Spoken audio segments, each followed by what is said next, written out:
Unboxing muy rapidito de un pop exclusivo de Dragon Ball. Y es...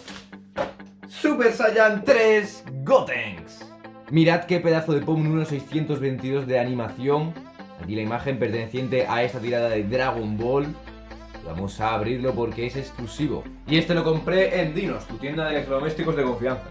Vamos a abrirlo con la tarjetita de Sicancios. ¡Buah! ¡Qué pasada! Es una locura. Está en el Super Saiyan 3 con esos pelos larguísimos y amarillos. Y miradle los ojos verdes, su mítica túnica, el cinturón al aire. Es una locura. Y casi los mismos pectorales que yo. De repente me acordé que me gustaba Gotenks y lo vi y digo, me lo tengo que pillar. Espero que os haya gustado, darle like y suscribiros para más y nos vemos en la próxima. ¡Uh!